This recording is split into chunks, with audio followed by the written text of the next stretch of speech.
जय हिंद दोस्तों, नमस्कार। मैं जयशंकर स्वागत करता हूं आपका सिलेक्शन गुरुजी ऑनलाइन चैनल पर। हम लोग जीके के कुछ महत्वपूर्ण प्रश्नों की चर्चा कर रहे हैं, जिसे महाकुंभ 500 प्रश्नों की सीरीज को हल करने का प्रयास कर रहे हैं और आज यह 5वां सेट हल करने जाएंगे। इस सेट में कुल 20 प्रश्नों को सॉल्व किया जाएगा। 20 प्रश्नों के साथ ही साथ उनके एक्स्ट्रा फैक्ट्स को भी डिस्कस किया जाएगा, ताकि अगल बगल के जितने फैक्ट्स हैं वो कंप्लीट हो जाएं। तो वीडियो में पूरा बने रहिएगा, ताकि वीडियो का पूरा लाभ मिल सके आपको।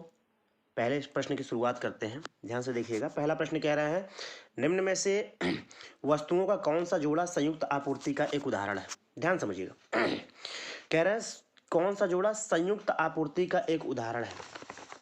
तो संयुक्त आपूर्ति का मतलब क्या होता है? जब एक मुख्य उत्पाद होता है, उससे दो या दो से अधिक सह उत्पाद प्राप्त होते हैं, तो वह संयुक्त आपूर्ति कहलाता है। क्या कहलाता है भाई? संयुक्त आपूर्ति कहलाता है। तो आपने कहा ऐसा है कि स्याही और पेन, ये क्या स्याही से दो चीजें निकलती हैं क्या? आपने कहा बिल्कुल नहीं। पेन से क्या दो चीजें? आपने कहा बिल्कुल नहीं। यहाँ से जो है, यहाँ से जो ऊन और भेड़ का मांस है, आप कहेंगे यहाँ से जो है कि दो या दो से अधिक जो है कि पदार्थ निकलते हैं भीड़ से। भीड़ से हमारा ऊन भी निकलता है और क्या निकलता है भाई? उसका मांस भी निकलता है। तो आपने कहा संयुक्त आपूर्ति किसको कहते हैं? जब एक ही मुख्य उत्पाद से दो या दो से अधिक सह उत्पाद प्राप्त होते हैं, तो उसे क्या कहते हैं? संयुक्त आपूर्ति कहते हैं। तो पहला ऑप्शन क्या हो जाएगा? ऑप्शन नंबर सी क्या हो जाएगा? सही हो जाएगा। अगला प्रश्न देखिएगा। कह रहा है भारत का मुख्य चुनाव आयुक्त की नियुक्ति कौन करता है? ध्यान समझिएगा। हमारे देश में एक इलेक्शन कमीशन ऑफ इंडिया होता है, उसका मुख्य जो चुनाव आयुक्त होता है, एक मुख्य चुनाव आयुक्त होता है और दो उप चुनाव आयुक्त होते हैं। तो जो मुख्य चुनाव आयुक्त होता है उसकी नियुक्ति करता है राष्ट्रपति। कौन करता है भाई? राष्ट्रपति करता है। राष्ट्रपति का उल्लेख अनुच्छेद 52 में है। उसके निर्वाचन का उल्लेख अनुच्छेद 54 में है। महाभियोग की प्रक्रिया 61 के तहत लगाई जाती है। अध्यादेश जारी करता है 123 के तहत। ठीक है। और आपातकालीन स्थितियां हैं अनुच्छेद 352 के अंतर्गत। राष्ट्रपति जो है कि अनुच्छेद 352 के अंतर्गत राष्ट्रीय आपातकाल, 356 के अंतर्गत राष्ट्रपति शासन और 360 के अंतर्गत वित्तीय आपातकाल ये राष्ट्रपति जारी कर सकता है। चलिए अगले प्रश्न पे ध्यान देते हैं। अगला प्रश्न कह रहा है राज्यसभा का पीठासीन अधिकारी कौन होता है? ध्यान समझिएगा। जो लोकसभा होता है उसका पीठासीन अधिकारी लोकसभा अध्यक्ष होता है, जो कि इसमें श्री ओम बिरला जी हैं। लेकिन राज्यसभा का जो पीठासीन अधिकारी होता है वो भारत का उपराष्ट्रपति होता है। कौन होता है भाई? भारत का उपराष्ट्रपति। इस समय भारत के उपराष्ट्रपति श्री जगदीप धनखड़ जी हैं। कौन है भाई? जगदीप धनखड़ जी हैं। जगदीप धनखड़ हैं, ये 14वें क्रम के उपराष्ट्रपति हैं। इसमें भारत के 14वें क्रम के उपराष्ट्रपति हैं और यही है क्या? राज्यसभा के पीठासीन अधिकारी, यानी राज्यसभा के अध्यक्ष कह सकते हैं। कौन है? उपराष्ट्रपति है। अगला प्रश्न ध्यान से देखते हैं। भारतीय राष्ट्रीय कांग्रेस का पहला मुस्लिम अध्यक्ष कौन था? तो भारतीय राष्ट्रीय कांग्रेस, ध्यान समझिएगा, जो कि आज जो कांग्रेस है वही है इंडियन नेशनल कांग्रेस बोलते हैं उसको इंग्लिश में। और वो भारतीय राष्ट्रीय कांग्रेस की स्थापना हुई थी 1885 में। कब हुई थी भाई? 1885 में भारतीय राष्ट्रीय कांग्रेस की स्थापना हुई थी A.O. ह्यूम के द्वारा। किसके द्वारा भाई? A.O. ह्यूम के द्वारा स्थापना की गई थी। और प्रथम अध्यक्ष बने थे W.C. बैनर्जी। कौन बने थे? W.C. बैनर्जी।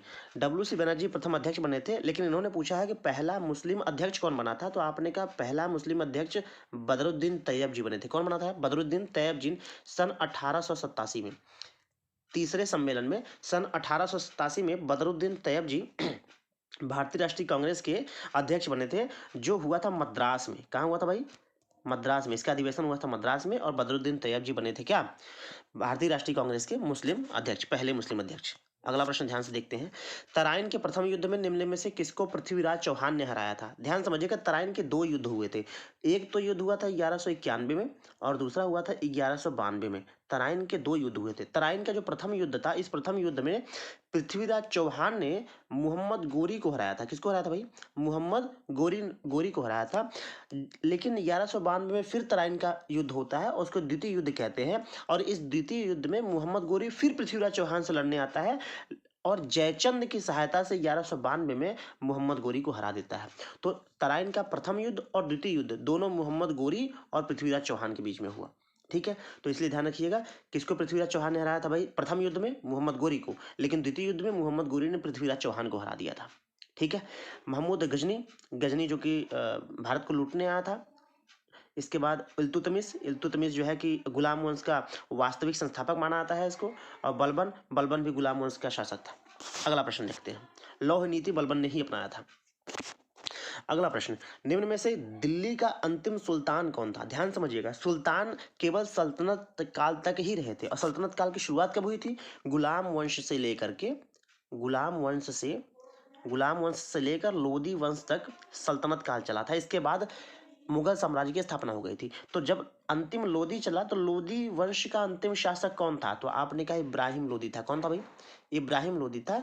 और यही इब्राहिम लोदी जो था वो अंतिम सुल्तान भी था। क्यों? क्योंकि लोदी वंश अंतिम सल्तनत काल चला था। सल्तनत जब अंतिम चली और उस अंतिम का अंतिम शासक कौन था? इब्राहिम लोदी। इब्राहिम लोदी के चाचा ने बाबर को आमंत्रित किया कि आओ इब्राहिम लोदी से युद्ध करो। और इब्राहिम लोदी से युद्ध करने के बाद बाबर जीत जाता है 1526 के पानीपत के प्रथम लड़ाई में। 1526 में पानीपत के प्रथम लड़ाई में बाबर जब जीत जाता है तो वहीं से मुगल साम्राज्य की स्थापना करता है। और फिर 27 में, पानीपत की प्रथम लड़ाई 26 में होती है और 27 में होता है खानवा का युद्ध, और 28 में होता है चंदेरी का युद्ध, और इसके बाद 29 में होता है घाघरा का युद्ध, और 30 में बाबर मर जाता है, 1530 में मर जाता है। उसके बाद उसका लड़का हुमायूं राजगद्दी संभालता है। अगला प्रश्न ध्यान से देखिएगा, 49वीं समानांतर रेखा द्वारा किन देशों को पृथक किया जाता है? तो 49वीं जो समांतर रेखा है वो यूएसए और कनाडा को क्या करता है? अलग करता है, पृथक करता है। अब यूएसए के कैपिटल है वाशिंगटन डीसी, करेंसी है डॉलर, और कनाडा का ओटावा, करेंसी है डॉलर। मतलब USA Washington DC dollar, Canada Ottawa dollar. USA में राष्ट्रपति जो बाइडेन, उपराष्ट्रपति कमला हैरिस जो कि भारतीय मूल की है। कनाडा के जो रक्षा मंत्री हैं वो है अनीता आनंद जो कि भारतीय मूल के हैं। इसलिए दोनों बातें याद रखना जरूरी है। अगला प्रश्न ध्यान से देखते हैं। अगला प्रश्न कह रहा है ज्वारीय वन को क्या कहा जाता है? ज्वारीय वन जो होते हैं उन्हें मैंग्रोव वन भी कहा जाता है। क्या कहता है भाई? मैंग्रोव वन भी कहा जाता है। और ये विश्व के उष्णकटिबंधीय तटीय क्षेत्रों में लवणीय जल में, यानी जिसमें लवणता ज्यादा होती है उस जल में उगते हैं। इनकी जड़ें बहुत मजबूत होती हैं। अतः ये तटीय क्षेत्रों में ज्वारी तूफानों एवं सुनामी जैसी आपदाओं से रक्षा करने में सहयोग करते हैं। ठीक है, तो ज्वारी वनों क्या कहते हैं भाई? मैंग्रोव वन कहते हैं। अगला प्रश्न, जोग प्रपात कहाँ स्थित है? ध्यान समझिएगा, ये जोग प्रपात जो है इसी का नाम है गरसप्पा जलप्रपात। क्या है? गरसप्पा जलप्रपात, जो कि इसमें कर्नाटक में है। कहाँ भाई? कर्नाटक में है। कर्नाटक के मुख्यमंत्री हैं बसवराज बोम्मई, राज्यपाल हैं थावर चंद गहलोत। लोकसभा सीटों की संख्या है 28। कितनी है भाई? 28 है। लोकसभा सीटों की संख्या 28 है। महाराष्ट्र के मुख्यमंत्री हैं एकनाथ शिंदे, राज्यपाल इस वक्त है भगत सिंह कोश्यारी। तमिलनाडु के मुख्यमंत्री M.K. स्टैलिन, और राज्यपाल हैं R.N. रवि। केरल के मुख्यमंत्री पिनराई विजयन, और राज्यपाल हैं केरल के राज्यपाल हैं आरिफ मोहम्मद खान। चलिए अगला प्रश्न ध्यान से देखते हैं। पादपों द्वारा अवशोषित जल का अतिरिक्त अंश किसके द्वारा बाहर निकाला जाता है? तो जो पादप होते हैं यानी पौधे जो होते हैं उनके द्वारा जो अतिरिक्त जल शोषित कर लिया जाता है वो वाष्पोत्सर्जन की क्रिया में, मतलब जब वाष्प उत्सर्जित करते हैं तो उस प्रक्रिया से वो क्या हो जाता है? बाहर निकाल दिया जाता है। अगला प्रश्न कह रहे हैं पुष्पहीन पादपों को क्या कहते हैं? जो पुष्पहीन होते हैं, जिसमें या पुष्प नहीं होते हैं, तो जिसमें पुष्प नहीं होते हैं या तो फिर बीज भी नहीं होते हैं, तो पुष्पहीन या जो है कि बीज विहीन जो पादप होते हैं उनको क्रिप्टोगैम बोलते हैं। क्या बोलते हैं भाई? क्रिप्टोगैम बोलते हैं। इनको 3 वर्गों में बांटा जाता है, थैलोफाइटा, ब्रायोफाइटा तथा टेरिडोफाइटा। इन 3 श्रेणियों में बांटा गया है। अगला प्रश्न ध्यान से देखिएगा, रेंगने वाले, विसर्पण करने वाले और कशेरुकी जंतुओं के प्रकार को क्या कहा जाता है? तो आपने कहा भाई रेंगने वाले जीवों को क्या कहता है? रेप्टिलिया कहता है। इसके अंतर्गत सांप, छिपकली, मगरमच्छ इस प्रकार के जो है कि जो जानवर आते हैं ये रेप्टिलिया के अंतर्गत आते हैं, जो रेंगने वाले होते हैं। अगला प्रश्न, निम्न में से एकमात्र पादप कोशिकाएं कौन सी हैं जो बिना न्यूक्ली या न्यूक्लियाएं की हैं? तो वाहिनी कोशिकाएं जो होती हैं, क्या वाहिनी कोशिकाएं जो होती हैं ये एकमात्र पादप कोशिकाएं होती हैं जिनमें न्यूक्लियाई नहीं पाई जाती। इनमें मौजूद न्यूक्लियाई जो होते हैं वो पौधे के परिपक्व होने पर समाप्त हो जाती हैं। अगला प्रश्न ध्यान से देखते हैं, निम्न में से ऊष्मा का अच्छा चालक लेकिन विद्युत का खराब चालक कौन सा है? ध्यान से देखिएगा, ऊष्मा का अच्छा चालक है लेकिन विद्युत का खराब चालक है, वो है आपका अभ्रक। अभ्रक एक ऐसा तत्व होता है जो कि ऊष्मा का अच्छा चालक तो होता है, गर्म बहुत जल्दी होता है, लेकिन विद्युत का एक खराब चालक होता है। अगला प्रश्न कह रहा है, निम्न में से किसके लिए ताप में वृद्धि से प्रतिरोध कम हो जाता है? बहुत ध्यान समझिएगा, जो प्योर सिलिकॉन होता है, सिलिकॉन चूंकि सेमीकंडक्टर होता है, अर्धचालक बोलते हैं इसको, तो अर्धचालक जो है इसको जब ताप में वृद्धि करते हैं तो उसके प्रतिरोध में कमी हो जाती है। ताप जैसे बढ़ाते हैं वैसे प्रतिरोध में क्या हो, तो होती जाती है, कमी होती जाती है। तो हमारा ऑप्शन डी हो जाएगा।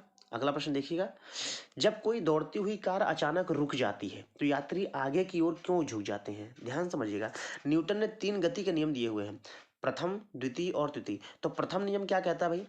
न्यूटन का प्रथम नियम कहता है किसी वस्तु की अवस्था में तब तक कोई परिवर्तन नहीं होगा जब तक कि उस पर कोई बाह्य बल न लगाया जाए। अब प्रश्न हमारा क्या दिया है, जब कोई दौड़ती हुई कार, जब कार दौड़ती हुई चलेगी तो अचानक ब्रेक लगाने पे क्या होगा, शरीर का जो निचला हिस्सा होता है वो तो गाड़ी के संपर्क में रहेगा, इसलिए वो रुक जाता है, लेकिन ऊपरी हिस्सा जो होता है शरीर का वो गतिमान रहता है, जिसकी वजह से यात्री आगे की ओर झुक जाता है। तो यहाँ पे कौन सा नियम काम करेगा भाई?